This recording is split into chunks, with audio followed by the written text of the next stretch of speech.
ఇప్పుడు ఏమైపోయిందంటే, ఇప్పుడు మనకు చూసుకుంటే మన తెలంగాణలో కేసీఆర్ గారు ఆంధ్ర వాళ్ళు వెళ్ళిపోవాలని చెప్పేసి మనకి ఎలాంటి ఫీలింగ్ అయితే వచ్చిందో, అలాంటిదే ఇప్పుడు ఈ అన్ని వెస్టర్న్ కంట్రీస్, ఆంగ్లో సాక్సన్ కంట్రీస్‌లో వచ్చేసిందండి. ఇప్పుడు పోలాండ్ అనే కంట్రీ వాళ్ళు ఓపెన్‌గా చెప్పేస్తున్నారు. మాకు ముస్లిమ్స్ రావద్దు, స్టూడెంట్సే కానీ వర్క్ పర్మిట్స్ మేము ఇవ్వము అని. అలా ఇప్పుడు జర్మనీలో ఉన్న మాస్కులన్నీ తొలగిచ్చారండి. చాలా యూరప్ కంట్రీస్‌లలో వాళ్ళు ఏం చెప్తున్నారు, ముస్లిమ్స్ గో బ్యాక్ అని చెప్తున్నారు. ఇప్పుడు ట్రంప్ గారు వచ్చిన తర్వాత చాలా కంట్రీస్‌లలో, ముస్లిం కంట్రీస్‌లలో కౌన్సులేట్స్ క్లోజ్ చేశారు. మొదటిసారి వచ్చినప్పుడు కూడా ఒక 40 దేశాలలో కౌన్సులేట్స్ క్లోజ్ చేశారు వారు. ఏది ముస్లిం కంట్రీస్‌లలో. అంటే ఏమవుతుందంటే, ఇప్పుడు ఇమిగ్రెంట్స్‌కు యాంటీ ఇమిగ్రెంట్ ఫీలింగ్ వచ్చేసిందండి. ఆ యాంటీ ఇమిగ్రెంట్ ఫీలింగ్ వచ్చింది కనుక డెఫినెట్గా మనను టార్గెట్ చేస్తారు. అంటే ఇంతకుముందు కూడా అమెరికాలో డాట్ బస్టర్స్ గ్యాంగ్ అనేది ఉండేది. అంటే ఏంటి, బొట్టు పెట్టుకున్న వాళ్ళని చంపేసేవాళ్ళు తెల్లాళ్ళు. అలాంటి సిచ్యువేషన్స్ గతంలో జరిగాయి.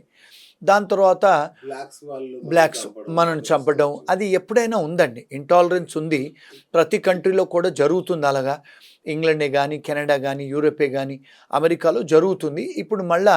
ఇప్పుడు ట్రంప్ గారు వచ్చిన తర్వాత ఆ ఫీలింగ్స్ అనేది కొంత ఎక్కువ అవుతుంది ప్రపంచవ్యాప్తంగా. కెనడా కానీ, ఆస్ట్రేలియా కానీ, న్యూజిలాండ్ కానీ అన్ని కంట్రీస్లలో అది ఇప్పుడు ఇబ్బందికరమైన టైమే ఇప్పుడు. అంటే స్టూడెంట్స్కే కానీ, లేకపోతే మన H1B వాళ్ళకి కానీ. ఇంకొక విషయం అండి, మన వ్యూవర్స్కి తెలవాల్సిన విషయం. ఇప్పుడు ఒక ఎగ్జాంపుల్ చెప్తానండి. ఇప్పుడు మనం ఇక్కడ బతుకమ్మ ఆడుకుంటాం. మీరు అమెరికాలో బతుకమ్మ ఆడి ఆ పూలను తీసుకుపోయి నదులలో వేస్తారు మన వాళ్ళు. మరి అక్కడ వాటర్ పొల్యూషన్ చేస్తున్నారు కదా, మరి వాళ్ళు ఊరుకుంటారా చెప్పండి. ఇప్పుడు రెండోది, ఇక్కడ హోలీ ఆడతారు, అన్ని హోలీ రంగులు వేసుకుంటారు ఇక్కడ అంటే మనకు హోలీ పండుగ. మరి అమెరికా కంట్రీ లాంటి దేశాలలో హోలీ ఉంటుందా? వీళ్ళందరూ హోలీ పండుగ ఆడుతున్నారు అక్కడ. వినాయక చవితి చేస్తున్నారు, పెద్ద పెద్ద సౌండ్లు పెడుతున్నారు. మరి సౌండ్ పొల్యూషన్ చేస్తున్నారు, మీరు ఎయిర్ పొల్యూషన్ చేస్తున్నారు, ఇమర్షన్ కూడా చేస్తున్నారు, వాటర్ పొల్యూషన్ చేస్తున్నారు. మరి ఇవన్నీ ఫెలనీస్ కదా, ఇవన్నీ సీరియస్ అఫెన్సెస్ కదా. మీరు అక్కడ వచ్చి కాలుష్యం చేస్తున్నారు కదండి వాతావరణాన్ని. మరి వాళ్ళు టాలరేట్ చేస్తారా చెప్పండి. ఇప్పుడు మన బాలకృష్ణ సినిమా ఏదో వస్తే 20-30 కార్లు 40 కార్లు పెట్టుకొని, మ్యూజిక్లు పెట్టుకొని, సౌండ్లు పెట్టుకొని పోతున్నారు. మరి సౌండ్ పొల్యూషన్ కదా. మరి ఇలాంటివి మీరు అక్కడ మొన్న ఒక సినిమా థియేటర్లో బాలకృష్ణ సినిమానో లేకపోతే మన ఇండియాలో ఈ సినిమాలు వేస్తే ఆ సినిమా థియేటర్లు అన్ని పేపర్లు చింపేసేస్తున్నారు స్క్రీన్ మీద.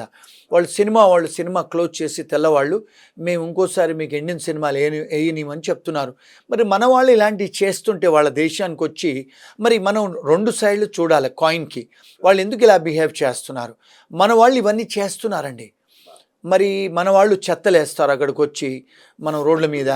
మన వాళ్ళు సౌండ్ పొల్యూషన్ మ్యూజిక్లు పెట్టుకొని తిరుగుతూ ఉంటారు కార్లలో. మన వాళ్ళు రాత్రులు అక్కడ కూర్చొని రెస్టారెంట్ ముందు హడావిడి చేస్తారు, గ్యాంగులు నిలబడతారు. మన ఇంటి పక్కన మ్యూజిక్లు పెట్టుకొని పార్టీలు చేస్తారు మన తెలుగు వాళ్ళు స్టూడెంట్స్ మన గెస్ట్ హౌజులలో. మరి అక్కడ మీకు డిస్టర్బెన్స్ అవుద్ది కదండి పక్కింటి వాళ్ళకి, తెల్లవాళ్ళకి. మరి డెఫినెట్గా వాళ్ళు కంప్లైంట్ చేస్తారు కదా సిటీకి, పోలీస్కి. ఇలాంటి మరీ ఎక్కువ చేస్తున్నారు మన వాళ్ళు. ఇది కూడా వన్ ఆఫ్ ద రీజన్. కానీ ఇది మాలాగా బయటకు వచ్చి చెప్పిన వాళ్ళు ఎవరు లేరు, నచ్చరు చెప్తే. ఎవరు చెప్పరు నిజంగా. ఇవి కూడా వన్ ఆఫ్ ద రీజన్ అండి. ఎందుకు అంటే నేను ఇండియా వదిలేసి 30 ఏళ్ళు అయిందండి. నేను ఆస్ట్రేలియాలో 7 సంవత్సరాలు ఉన్నాను, లండన్లో ఉన్నాను, కెనడాలో ఉన్నాను, అమెరికాలో మోర్ దెన్ 25 ఇయర్స్ ఉంటున్నాను. మరి మేము అక్కడ చదువుకోవడానికి వెళ్ళాము, సివిలైజ్డ్గా పని చేసుకున్నాము, ఈరోజు సిటిజన్షిప్లు చేసుకుని జాగ్రత్తగా ఉంటున్నాం. పక్కింటి వాళ్ళకి మేము డిస్టర్బెన్స్ చెయ్యం. మరి ఇలాంటివి చేసినప్పుడు వాళ్ళకు కూడా ఇబ్బందికరమే కదండి. ఇప్పుడు టెక్సాస్లో అన్నీ మన వాళ్ళవి బతుకమ్మలు ఆడుతున్నారు, హోలీ ఆడుతున్నారు, గణపతిని పెడుతున్నారు. మరి వాళ్ళు మీరు ప్రొఫెసింగ్ రిలీజియన్ చేసుకోవచ్చు అన్నారు, స్వేచ్ఛ ఉంది. లుంగీలు కూడా కట్టుకొని తిరుగుతున్నారు. అవునండి, లుంగీలు కూడా కట్టుకొని టెక్సాస్లో తిరుగుతున్నారు.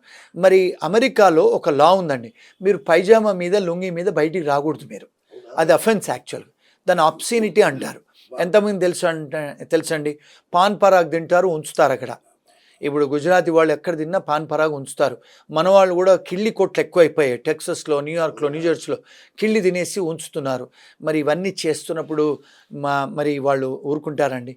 ఇవి కూడా డెఫినెట్గా మేజర్ కారణాలు.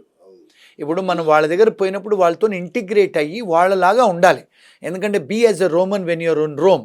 మీరు అక్కడ పోయి తెలుగు వాళ్ళలాగా చేసి బాలకృష్ణ సినిమా వచ్చినప్పుడు మీరంతా ఒక 40-50 కార్లు పెట్టుకొని జులూసులు తీసుకుంటే తప్పు కదండి. మరి ఈ మధ్య చేశారు. ఇప్పుడు ఈ మధ్య కాలంలో కేటీఆర్ గారు వస్తే ఆయన అక్కడ కేటీఆర్ గారు మన టీఆర్ఎస్ పార్టీది అక్కడ పెట్టారు.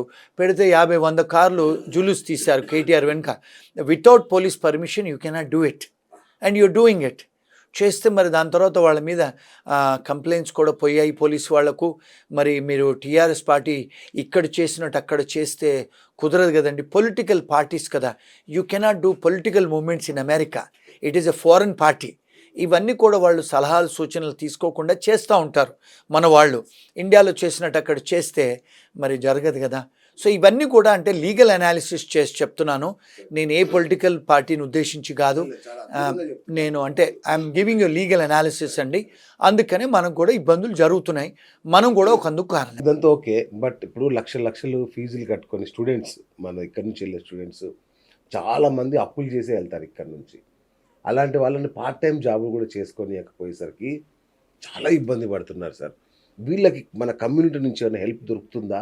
వాళ్ళ పరిస్థితి ఏంటి అసలు ఏంటంటే మనకు అందరూ కూడా తెలుసుకోవాల్సింది, మన స్టూడెంట్స్ పేరెంట్స్ తెలుసుకోవాల్సింది ఏంటి అంటే, ఇప్పుడు ఇక్కడ వీసా ఏజెంట్లు ఏం చెప్తారంటండి, మీరు ఒక సెమిస్టర్ ఫీజు కట్టుకొని వెళ్ళండి, మళ్ళీ మిగతా సెమిస్టర్ ఫీజులన్నీ అక్కడ జాబులు బయట చేసుకొని పని చేసుకొని కట్టచ్చు అని చెప్తారండి. అది యాక్చువల్గా నేరం, ఇల్లీగల్ అడ్వైజ్. అది మీరు యూనివర్సిటీ బయట పని చేసుకునే అర్హత లేదు మీకు. కానీ ఇంగ్లాండ్లో, ఆస్ట్రేలియాలో, కెనడాలో యూనివర్సిటీ బయట 20 గంటలు పని చేసుకొని మీరు ఫీజు కట్టుకునే అర్హత ఉంది. కానీ అమెరికాలో అర్హత లేదు, అది ఇల్లీగల్. అందుకని మన వాళ్ళు ఎక్కడైతే ఇప్పుడు ఈ మధ్యకాలంలో బయట పనిచేసే వాళ్ళందరినీ పట్టుకుంటున్నారు. ఎందుకంటే మీరు క్యాంపస్లోనే పని చేయొచ్చు, కానీ అమెరికన్ లా అది.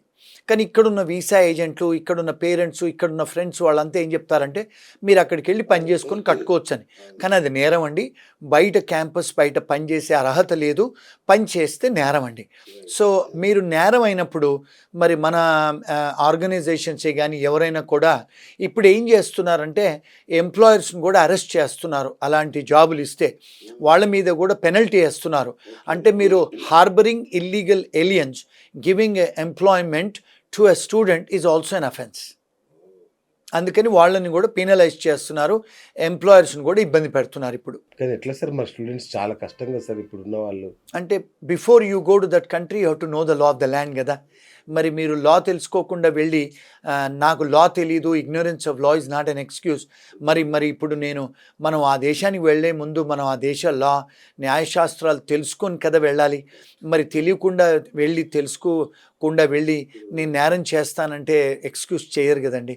ఇప్పుడు మీరు కెనడాకు వెళ్ళండి, ఇంగ్లాండ్ వెళ్ళండి, న్యూజిలాండ్ వెళ్ళండి, కొన్ని యూరోప్ దేశాలకు వెళ్ళండి. అవుట్ సైడ్ ద క్యాంపస్ ఉద్యోగాలు చేసుకోవచ్చు, హాలిడే టైమ్స్లో కూడా ఫుల్ టైం చేసుకోవచ్చు. మీరు ఆ కంట్రీస్ అలౌ చేస్తారు, మరి అమెరికాలో అలౌ చేయరండి. మరి అక్కడ మేము అప్పులు తీసుకొని వస్తున్నాము, మేము వచ్చి అక్కడ నేరం చేస్తామంటే అది న్యాయపూరితం కాదు కదండి.